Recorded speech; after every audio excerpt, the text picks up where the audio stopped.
de receber a doutora Daniele para falar sobre um procedimento e tirar as dúvidas sobre ninfoplastia. Doutora, em primeiro lugar, muito obrigada por aceitar o nosso convite. Obrigada a vocês por me convidarem, é uma honra estar aqui esclarecendo as dúvidas dos nossos pacientes. Em primeiro lugar, então, para quem ainda não sabe, o que é esse procedimento?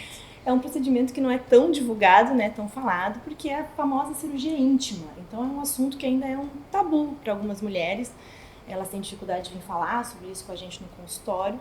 Mas a ninfoplastia são todas as cirurgias que envolvem a estética da região genital. Então a gente tem algumas cirurgias de lipoaspiração, de ressecção de pele, de melhora da posição do clitóris. Então é um conjunto de técnicas para fazer a região íntima ficar melhor.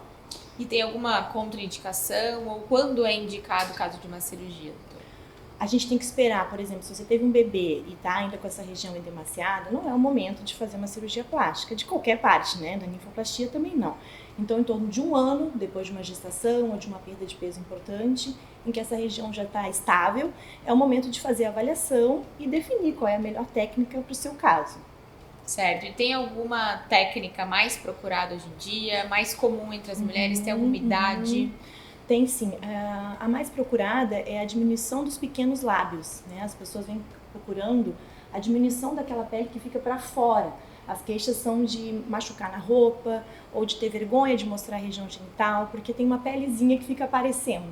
Então a principal cirurgia é essa ressecção dessa pele excedente, como a gente chama, que é uma cirurgia tranquila de se fazer e que dá um resultado muito satisfatório. E é quanto tempo mais ou menos de procedimento, doutora? Em torno de uma hora e meia, sobre sedação, né? A gente faz em ambiente hospitalar, tem que ser em ambiente hospitalar pelo risco de infecção, né? E precisa de uma sedação para você ficar confortável. Mas é uma cirurgia rápida e que você vai para casa no mesmo dia. Certo. E depois de a pessoa poder voltar para suas atividades, como é que funciona? Isso é muito importante. A gente precisa usar roupas mais frouxas, né? Calcinhas de algodão. A gente usa um absorvente íntimo, assim como proteção na calcinha. Exercícios físicos, você fica impedido por em torno de 30 dias sem fazer exercício físico. E voltar a ter relação sexual também, o ideal é esperar 30 dias. Então a gente tem que se planejar bem para a pessoa ter um pós-operatório feliz e tranquilo, né? Com certeza. E é importante também, né, doutora, avaliar caso a caso, né? Sim. As pessoas às vezes querem fazer uma coisa e também não é possível, né? Isso. Eu acho que o importante é conversar com o médico. Eu acho que ser mulher nessa hora é muito bom, porque elas têm mais coragem de falar com isso, né, com esse assunto comigo, que é um assunto constrangedor às vezes para algumas, né? E a gente precisa conversar, examinar e debater as possibilidades, ver o que te incomoda e achar o melhor para você.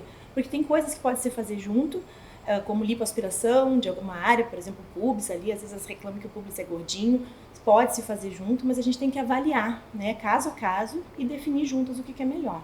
E é uma cirurgia que dá para fazer associada, por exemplo, com uma lipo do abdômen, outras partes do corpo, é melhor Eu fazer não indico fazer muita lipoaspiração junto, porque a gente tem um edema daquela região. Quando você lipa o abdômen, acaba que ali a região do pubis incha muito.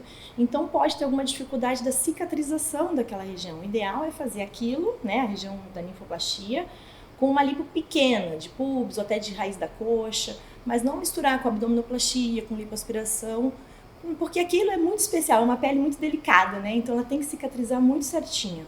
Então o ideal é parcelar cirurgias em mais vezes, se você tem vontade de fazer outras áreas do corpo, né? Certo, doutora. E uma dúvida aí, a questão da dor, né? Pós-procedimento, como é que é essa questão? Você sabe que é uma cirurgia das que menos dói? É muito tranquilo, gente. O pós-operatório é muito bom, não tem uma dor, assim, as pessoas geralmente nem tomam medicação para dor, a gente receita, mas provavelmente nem vai ser usada. O importante é só manter essa pele arejada, né? Com as questões de higiene, que a gente conversa bem, para cuidar bem, para não ter infecção, porque é uma área contaminada, digamos assim. Mas de dor, a queixa é muito pequena mesmo. Doutora, é uma cirurgia estética, mas que mexe muito com a autoestima das mulheres, né? Eu acho que sim, eu conheço histórias assim de mulheres que começaram a se valorizar mais, né? Parece uma coisa boba, uma região íntima que ninguém vai ver, mas você vê. Né? Você se incomoda, você se preocupa. E é uma cirurgia que não tem grandes riscos, então eu acho que o custo-benefício vale muito a pena. As mulheres ficam muito mais seguras depois dessa cirurgia. E tem uma coisa que eu não te falei que eu acho que é importante, assim, ao fazer exercício físico, por exemplo, quem tem uma pele para fora, digamos assim, vai botar uma leg, uma calça mais justinha, machuca. Então, às vezes, uma pessoa que está em tratamento para emagrecer, fazer atividade física e aquilo incomoda, às vezes a gente resolve isso e o resto melhora junto, porque você pode fazer atividades físicas mais intensas sem incômodo, né? Sim, não é só a questão estética. Não, não é só questão estética. Até também, claro, nas relações amorosas, a pessoa fica mais confiante numa relação sexual. Tudo isso é qualidade de vida, né? Então, sim, eu acho que vale muito a pena. E muita gente ainda não sabe que tem essa solução através da cirurgia, né? Com certeza. E é uma cirurgia boa de fazer, tranquila, com um pós que eu considero assim não tão sofrido, né? E só que a questão é vencer o tabu, é ter coragem de conversar sobre isso com o seu médico. Eu acho que isso é importante. Doutor, e tem alguma idade mínima para poder realizar o procedimento? A gente pede que tenha pelo menos 4 anos pós-menstruação, porque é o tempo do organismo estar bem maduro, né? Tem algumas meninas que já começam bem cedo a ter hipertrofia de pequenos lábios, outras vão ter depois da gestação, pela questão hormonal, outras só vão ter mais velhas, né? Depois de 45, 50 anos, então tem pessoas que não começam a vida com a hipertrofia, vai aparecer depois. Então, no mínimo, eu digo assim, 4 anos pós-menstruação é um tempo bom de procurar ajuda. Perfeito, doutora. E para encerrar, como é que é realizar esse procedimento aqui no Blank? Olha, o Blank é o hospital do Rio Grande do Sul que tem assim a melhor preocupação com a experiência do paciente. Eu acho que isso é fundamental. Eu me preocupo muito com isso. Eu acho que desde a entrada até o fim da sala de recuperação, a vivência é maravilhosa. A gente sempre recebe elogios, né?